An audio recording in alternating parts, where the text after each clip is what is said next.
आप देख रहे हैं 10 कदम, आपके साथ मैं हूं कंचन डोगरा नेगी। और आइए सबसे पहले आपको बताते हैं फिरोजाबाद से आती खबर, जहां बेसिक शिक्षा में मिड डे मील में घोटाले के आरोप लगे हैं। बेसिक शिक्षा विभाग में मिड डे मील में घोटाले के ये बड़े आरोप, जिसमें प्राइमरी शिक्षक पर मिड डे मील के 11 करोड़ से ज्यादा रुपए डकारने का आरोप लगा है। विजिलेंस टीम की जांच में ऐसा मामला सामने आया है। फिरोजाबाद जिले के शिकोहाबाद में तैनात प्राइमरी शिक्षक चंद्रकांत शर्मा पर भ्रष्टाचार का आरोप लगा। इस मामले में विभाग के अधिकारियों की मिली भगत की बात भी सामने आ रही है। तो जाहिर तौर पर इतने बड़े घोटाले की बात, इतने बड़े गबन की बात, जिसमें 11 करोड़ से ज्यादा की राशि है, बिना ऊपर के अधिकारियों की मदद से इतना बड़ा घोटाला नहीं किया जा सकता। तो मिड डे मील में करोड़ों की हेरफेर की गई है।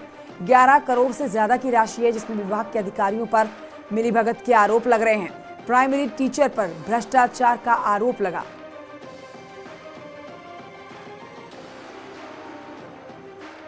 तो ये बड़ी खबर आपको बता रहे हैं। मिड डे मील में करोड़ों के हेरफेर का मामला, एक्शन हालांकि ले लिया गया है। फर्जी संस्था बनाकर ये बड़ा खेल किया गया। फिरोजाबाद से खबर है, प्राइमरी टीचर पर भ्रष्टाचार के आरोप भी लग चुके हैं।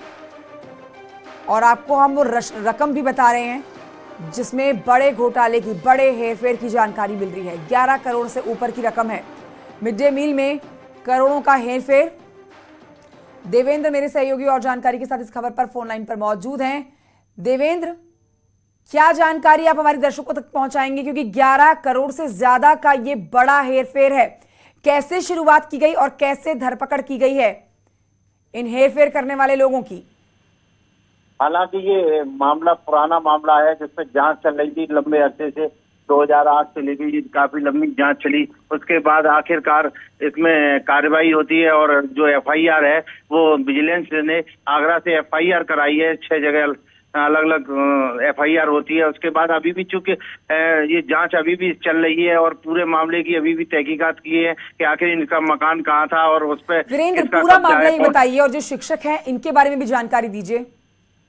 ये प्राइमरी में बेसिक में टीचर थे, शिक्षक सहायक अध्यापक पद के तैनात थे फिरोजाबाद में।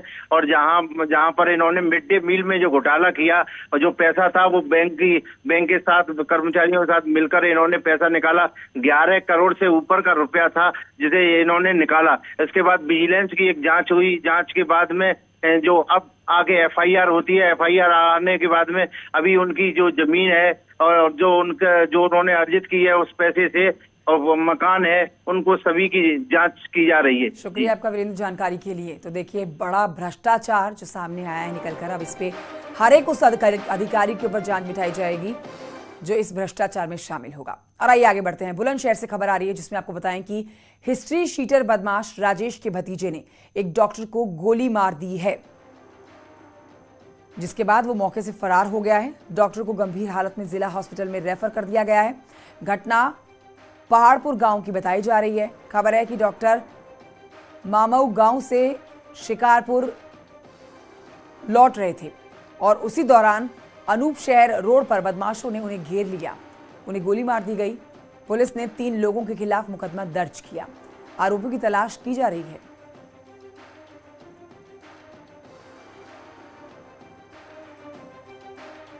तो ये आपको बड़ी खबर आपको बता रहे हैं इस समय की, और इस पर और जानकारी हमारे सहयोगी देंगे। लेकिन आपको बता दें कि ये बुलंदशहर में ये हिस्ट्री शीटर बदमाश जो है, इसने राजेश के भतीजे ने एक डॉक्टर को गोली मार दी है। मौके से फरार है। इसकी धरपकड़ के लिए दबिश दी जा रही है पुलिस की तरफ से। डॉक्टर को गंभीर हालत में जिला हॉस्पिटल रेफर कर दिया गया है। डॉक्टर मामऊ गांव से शिकारपुर की ओर लौट रहे थे और उसी दौरान अनूप शहर रोड पर बदमाशों ने उन्हें घेरा और गोली मार दी। 3 लोगों के खिलाफ मुकदमा दर्ज किया है। आरोपियों की तलाश की जा रही है। पुलिस चप्पे चप्पे पर तैनात कर दी गई है और हर जगह तलाशी ली जा रही है इन हत्यारों को पकड़ने के लिए। बदमाशों की तलाश में पुलिस जुटी हुई है। मुकदमा हालांकि पुलिस ने 3 लोगों के खिलाफ दायर कर लिया है।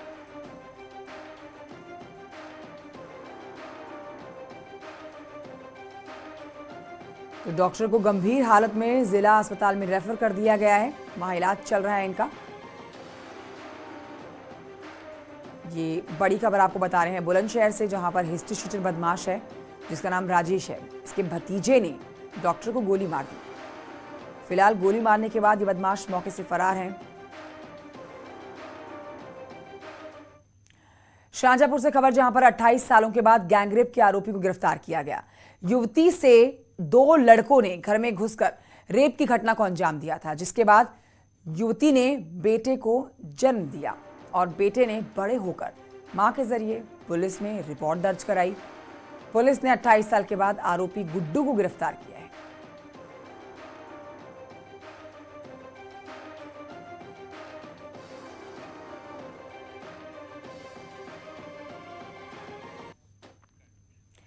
कानपुर से खबर, जहां पर पत्नी को मायके से लाने के लिए लिपिक ने छुट्टी मांगी है। खंड शिक्षा अधिकारी को लिपिक शमशाद अहमद ने चिट्ठी लिखी है और ये खत सोशल मीडिया पर वायरल है। कर्मचारियों के मजाक उड़ाने पर कर्मचारी का कहना है कि वो सच था जो उन्होंने लिखा है।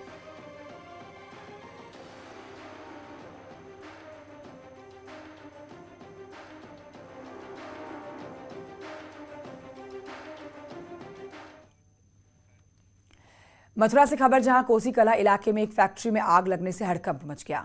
इसके बाद फैक्ट्री के अंदर भगदड़ मच गई। खबर है कि बॉयलर के पास वाले हिस्से में अचानक से ही आग लगी है। इसके बाद सूचना मिलते ही फायर ब्रिगेड की कई गाड़ियां मौके पर पहुंची और कड़ी मशक्कत के बाद आग पर काबू पा लिया गया। गनीमत रही कि आग बॉयलर तक नहीं पहुंची थी। हालांकि आग पर काबू पाने के लिए घंटों मशक्कत भी करनी पड़ी और लाखों का सामान जलकर राख हो चुका है।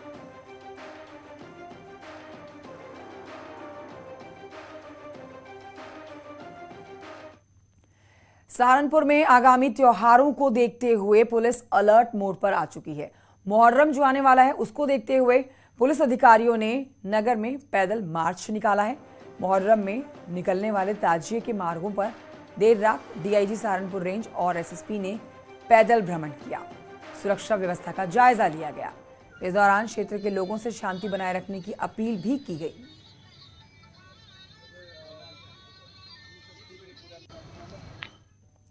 ललितपुर हाईवे पर भीषण हादसा हुआ। स्कूल बस और ट्रक की टक्कर हुई है। हादसे में वक्त जब ये हादसे का था तब बस खाली थी, वरना बड़ा एक हादसा हो सकता था। गनीमत रही कि बस खाली थी। हादसे की तस्वीरें भी आ गई हैं सामने। बुरी तरह से गाड़ियां क्षतिग्रस्त हुई। तो ट्रक और स्कूल बस के बीच की ये भिड़ंत, स्कूल बस के आगे का हिस्सा लगभग खत्म हो चुका है।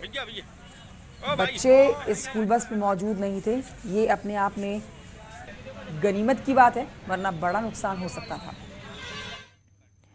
झांसी से खबर, जहां पर समाजवादी पार्टी के पूर्व एमएलसी श्याम सुंदर यादव, इनके ठिकानों पर इनकम टैक्स की छापेमारी की गई है।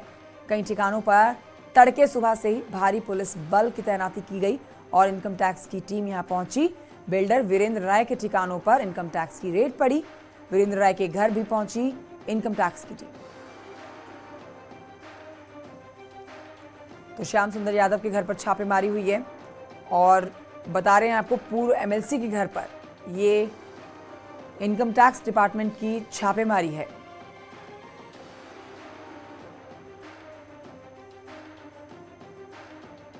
तो बिल्डर वीरेंद्र राय की हम बात कर रहे हैं, यहां पर रेड पड़ी है। झांसी में समाजवादी पार्टी के नेता हैं जिनके घर पर रेड पड़ी है।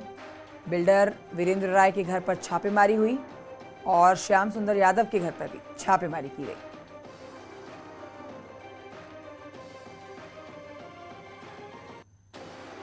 तो सुबह तड़के छापेमारी की गई है। कई ठिकानों पर सुबह तड़के से ही भारी पुलिस बल की तैनाती करने के बाद इनकम टैक्स की टीम वहां पहुंचती है और छापेमारी शुरू कर देती है। हम बात कर रहे हैं यहाँ पर बिल्डर वीरेंद्र राय के ठिकानों पर हुई छापेमारी की। साथ ही समाजवादी पार्टी के पूर्व एमएलसी हैं श्याम सुंदर यादव, इनके ठिकानों पर भी इनकम टैक्स ने रेड मारी है। अश्विनी मेरे सहयोगी और जानकारी के साथ खबर पर मौजूद हैं। अश्विनी, पूरी खबर विस्तार से बताइए और क्या छापेमारी की प्रक्रिया पूरी हो चुकी है? नहीं, देखिए, सुबह 7 बजे के आसपास इनकम टैक्स की कई जिलों से टीम झांसी में आकर के एक साथ 2 बिल्डर हैं, 2 रियल एस्टेट कारोबारी हैं और इसके अलावा श्याम सुंदर सिंह एमएलसी हैं जो पूर्व में समाजवादी पार्टी के एमएलसी रह चुके हैं।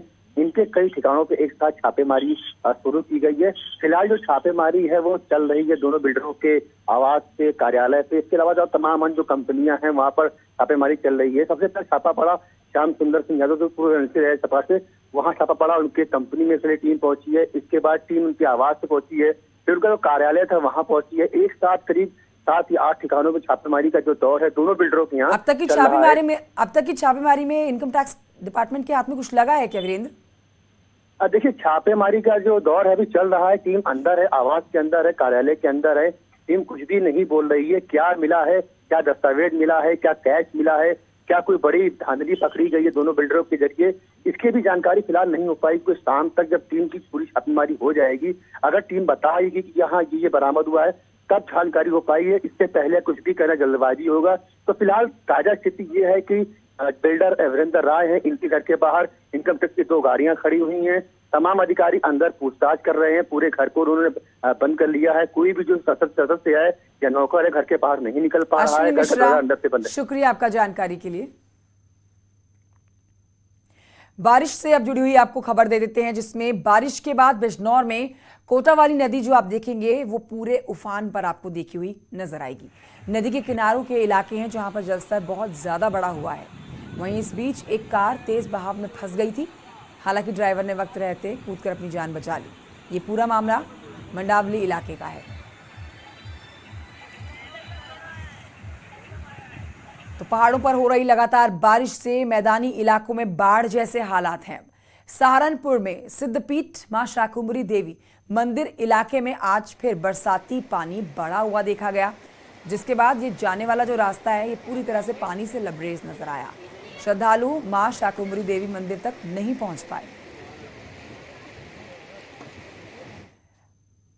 प्रयागराज में 10 जून को हुई हिंसा के मास्टरमाइंड जावेद पंत के घर पर बुलडोजर चलाने के मामले में आज हाईकोर्ट की डबल बेंच सुनवाई करेगी। जावेद की पत्नी ने याचिका दाखिल की है, जिस पर राज्य सरकार और प्रयागराज विकास प्राधिकरण की ओर से काउंटर एफिडेविट दाखिल किया जा चुका है। जावेद पंत की पत्नी ने मनमाने तरीके से घर गिराए जाने का आरोप लगाया है।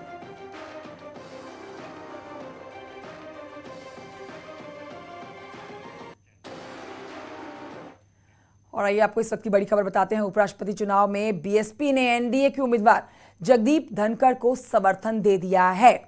ये बड़ी खबर आपको बता रहे हैं। मायावती ने ट्वीट करके लिखा है, बीएसपी ने उपराष्ट्रपति पद के लिए हो रहे चुनाव में व्यापक जनहित व अपनी मूवमेंट को ध्यान में रखकर श्री जगदीप धनखड़ को अपना समर्थन देने का फैसला किया है तथा जिसकी मैं आज औपचारिक रूप से घोषणा कर रही हूं।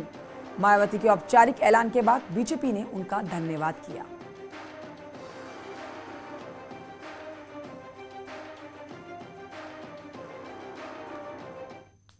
आभार प्रकट करता हूं और बहन जी ने हमेशा वंचित वर्ग की आवाज़ उठाई है और मुझे लगता है कि जिस ढंग से उन्होंने महामहिम राष्ट्रपति महोदय के चुनाव में द्रौपदी मुर्मू जी का समर्थन किया और उसके बाद उपराष्ट्रपति पर समर्थन किया, मैं बहुत बहुत आभार प्रकट करता हूं और उम्मीद करता हूं कि सभी राजनीतिक दल राष्ट्रपति उपराष्ट्रपति जैसे जो महत्वपूर्ण संवैधानिक पद पर हैं उस पर इसी प्रकार अनुसरण करते हुए निर्विरोध चुनाव की ओर आगे बढ़ेंगे। झांसी में सीपरी बाजार थाना क्षेत्र के ग्वालियर रोड पर ओवरलोड वाहनों की चेकिंग के दौरान एआरटीओ की टीम को डंपर ने कुचलने की कोशिश की है। इस वारदात में उप संभागीय परिवहन विभाग के एआरटीओ सिपाही बाल बाल बच गए हैं। फिलहाल आरोपी डीसीएम चालक के खिलाफ आरटीओ विभाग के एक अधिकारी ने थाने में कार्रवाई की मांग की है।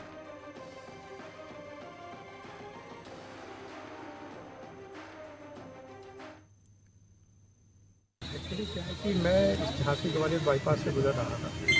हमारे साथ हमारे परिवर्तन सिपाही सुरेश कुमार और अचानक से मुझे एक डीसीएम दिखती है दूसरे साइड पे, जिसमें सरिया गाड़ी के बाहर निकला हुआ है। तो और वो हमें प्रथम दृष्टया ओवरलोड ही प्रतीत हुआ। 6 चक्का गाड़ी थी। तो मैंने अपने सिपाही को कहा कि आप गाड़ी घुमाइए और इस गाड़ी के प्रपत्र चेक करिए। जब गाड़ी घुमा कर हम ले गए और उसके प्रपत्र चेक किए तो गाड़ी ओवरलोड। वाहन चालक ने उस समय कोई प्रपत्र नहीं दिखाई, तो हमने उस वाहन को आगे बढ़वाने के लिए उसको बोला। जब जैसे ही वाहन को आगे बढ़वाया जा रहा था तो उसी समय पीछे से एक डंपर गति से आ रहा था। उसको हमारे वाहन परिवर्तन सिपाही था, उसके रुकने का संकेत उसको दिया। लेकिन उसने वाहन की गति धीमी नहीं की, तीव्र गति से उसने उस परिवर्तन चालक को भी कुचलने का प्रयास किया। और इस वक्त की बड़ी खबर आपको बताएंगे, कानपुर में आयकर विभाग का छापा मारा गया है। रियल एस्टेट कारोबारी के घर पर रेड पड़ी है। राजेश यादव की बात कर रहे हैं। राजेश यादव के घर पर छापेमारी इस समय जारी है। कल्याणपुर इलाके में आवास पर राजेश यादव के आवास पर छापेमारी की गई है। इनकम टैक्स की टीम पहुंची यहां पर और रियल एस्टेट के कारोबारी हैं जिनके घर पर रेड पड़ी है। कानपुर से ये बड़ी खबर आ रही है, राजेश यादव के घर पर छापेमारी। तो कुछ गड़बड़ी पाए जाने के बाद यहां पर इनकम टैक्स की टीम पहुंची और फिर छापेमारी शुरू कर दी गई। राजेश यादव के घर पर छापेमारी, जो कि रियल एस्टेट के कारोबारी हैं, और बीते कुछ घंटों से लगातार छापेमारी जारी है। बड़ी खबर आपको इस समय की बता रहे हैं, कानपुर से आती हुई बड़ी खबर, रियल एस्टेट कारोबारी के घर पर छापेमारी की जा रही है। तो इससे ये संदेश जाता है कि सीधे तौर पर उत्तर प्रदेश में योगी सरकार ने साफ कर दिया है कि जो भी भ्रष्टाचार में लिप्त लोग पाए जाएंगे, चाहे वो अधिकारी हो या फिर आमजन, उन्हें बख्शा नहीं जाएगा। राजेश यादव की हम बात कर रहे हैं, जो कि रियल एस्टेट के काम में है, रियल एस्टेट के कारोबारी है। अब तस्वीरें भी आ गई हैं सामने। इनकम टैक्स की टीम इस समय यहाँ मौजूद है जो छापेमारी कर रही है। सौरभ मेरे सहयोगी और जानकारी के साथ मौजूद हैं। सौरभ, पूरी खबर विस्तार से बताइए। देखिए, राजेश यादव रियल एस्टेट के बड़े कारोबारी हैं। इनके कई ठिकानों पर इस बात की छापेमारी की सूचना आ रही थी और ये कानपुर के कल्याणपुर थाना क्षेत्र अंतर्गत नौशील धाम वीवीआईपी इलाका है, जहां पर आयकर विभाग की टीम ने स्थानीय थाना पुलिस के साथ यहाँ छापेमारी की कार्रवाई को शुरू कर दिया है। फिलहाल गेट अंदर से बंद है और आयकर विभाग की जो सूत्रों के अनुसार पता चल रही है कि आयकर विभाग की 3 टीमें अंदर लगातार छापेमारी कर रही हैं। अहम दस्तावेज है कुछ जिनको कब्जे में लिया है, लेकिन फिलहाल अभी आयकर विभाग की तरफ से कोई ऑफिशियल बयान नहीं। शुक्रिया आपका सौरभ जानकारी के लिए। छोटे से ब्रेक के लिए रुकना होगा, जल्द लौट रहे हैं।